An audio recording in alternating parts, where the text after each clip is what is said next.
Hello friends, welcome back to our channel. कॅल्शियमयुक्त लोहयुक्त अशी नाचणीच्या आंबीलची रेसिपी आज आपण बघणार आहोत.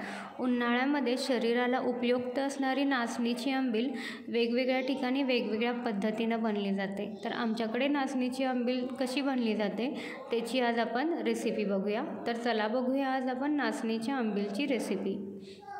नाचणीची आंबील करण्यासाठी आपण 4 ते 5 ग्लास मध्यम आकाराचे ग्लास आहेत ते पाणी घेऊया. पातेलं गरम करून घेऊया आणि हे पाणी आहे ते आपल्याला उकळून घ्यायचं आहे. पाणी उकळायला ठेवल्यानंतर ह्याच वेळी आपल्याला ह्याच्यामध्ये चवीनुसार मीठ ॲड करायचं आहे. पाण्याला उकळी येते तोपर्यंत एका बाउलमध्ये अर्धी वाटी नाचणीचं पीठ घेऊया आणि त्या पिठामध्ये अर्धी वाटी पाणी आहे ते ॲड करायचं.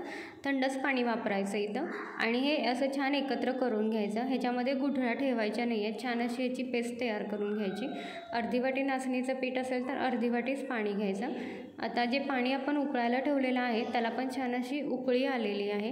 गॅसची फ्लेम आहे ती मीडियम ठेवायची आणि मीडियम फ्लेमवर आपण जे नाचणीचं पीठ तयार करून घेतलेलं आहे हे या पाण्यामध्ये हळूहळू ॲड करायचं आणि दुसऱ्या हातानं चमच्याच्या साह्यानं हे हलवत राहायचं, म्हणजे ह्याच्यामध्ये सुद्धा गुठळा तयार होत नाही.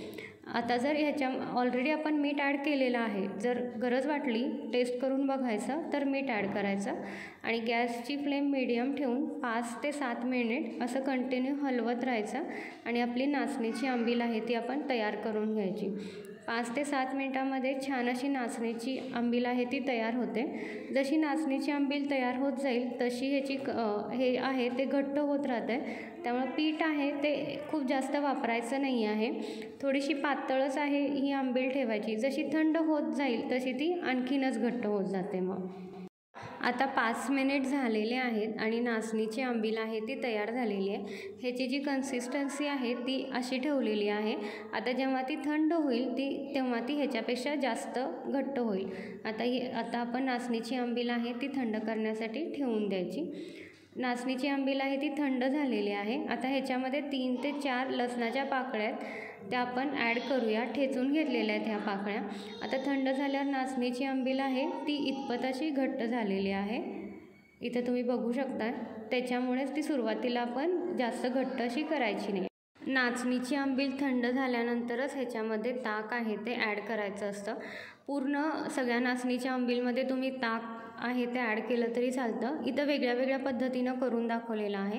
ग्लास आहे तो ताक न घातलेला नाचणीची आंबील आहे आणि दुसऱ्या ग्लासमध्ये आपण ताक ॲड करून नाचणीची जी आंबील आहे ती बनवून दाखवलेली आहे. तुमच्या आवडीनुसार तुम्ही हे वापरू शकता.